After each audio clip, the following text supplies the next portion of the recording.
केंद्र सरकार द्वारा अब बच्चे को गोद लेने की प्रक्रिया को काफी सरल बना दिया गया है। इंदौर में भी आश्रम में रह रहे अनाथ बच्चों को गोद लेने की प्रक्रिया लगातार चल रही है। हर साल यहाँ 100 से अधिक बच्चों को तमाम प्रक्रिया के बाद गोद दिया जा रहा है।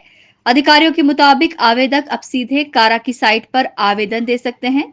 उसके बाद प्रक्रिया शुरू होगी और साइट पर ही आवेदकों को बच्चों से जुड़ी जानकारी दी जाएगी। इन सभी प्रक्रिया में 1.5 से 2 वर्ष का समय लग सकता है। इंदौर में हाल ही के कुछ महीनों में कई बच्चों को प्रशासन द्वारा गोद दिया गया है। इनमें से 2 बच्चों को विदेश भी भेजा गया है। देखिए, दत्तक ग्रहण के लिए अब थोड़ा सा चेंज हुआ है।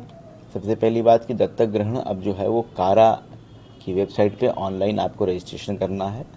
आपका पंजीयन नंबर मिल जाएगा और सारे आपको दस्तावेज जो है कारा की वेबसाइट पे अपलोड करना पड़ेगा।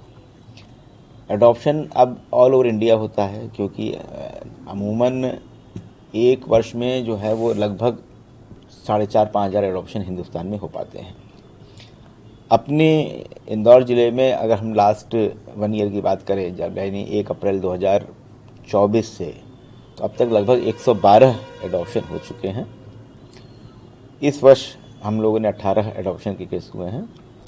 इसमें 2 एडॉप्शन जो हैं वो बाहर हुए हैं, एनआरआई जो भी बाहर के विदेश में हुए हैं उनके हुए, और शेष जो हैं अपना हिंदुस्तान के अंदर ही हुए हैं।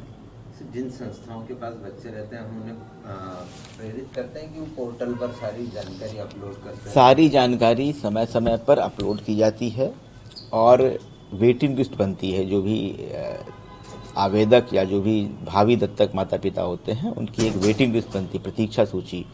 अगर हम आज की तारीख में अपना रजिस्ट्रेशन करते हैं कारा के पोर्टल पे, तो मान के चलिए कि हमें नंबर आने में हमारा जो है वो लगभग 3,500 वेटिंग लिस्ट में हम नंबर नहीं रहते हैं, और लगभग हमें समय लगता है, 2 साल का समय लगता है। और अब स्क्रीन पे ही बच्चे आते हैं और स्क्रीन पे ही बच्चों का चयन करना पड़ता है। इसमें ऐसा नहीं है कि वो हमको लड़का ही चाहिए लड़की चाहिए, ऐसा कोई इसमें आपका नहीं चल पाता है। और यदि एक बार आपके स्क्रीन पे बच्चा आता है और आपने अगर सिलेक्ट कर लिया तो so for so good. Timeline बना हुआ है हर चीज़ का। जैसे ही आपके पास आपका मैसेज आएगा कि आपका नाम आ गया है, आप अपना लॉगिन करिए और देखिए कि आपको कौन सा बच्चा चाहिए, तो प्रोसेस बहुत ही स्मूथ हो गया है। और अंतिम आदेश पहले जो कोर्ट के माध्यम से होता था, अब वो कलेक्टर महोदय के माध्यम से होता है कि अंतिम आदेश जो दत्तक ग्रहण का होता है कलेक्टर महोदय के सामने दंपति आते हैं और उनको हैंड ओवर कर दिया जाता है। ये सारे देश भर के बच्चे उस पोर्टल पर एक साथ पूरे देश के बच्चे उस पोर्टल पर रहते हैं और उसमें से आपको सिलेक्ट करना पड़ता है। आपका मेरा नाम रजनीश सिन्हा, जिला कार्यक्रम अधिकारी, इंदौर। फिलहाल बच्चों को गोद देने की पूरी प्रक्रिया ऑनलाइन होने से अब इस काम में पारदर्शिता भी आई है, साथ ही फर्जीवाड़ा भी कम हुआ है। Bureau report, INN news, Indore.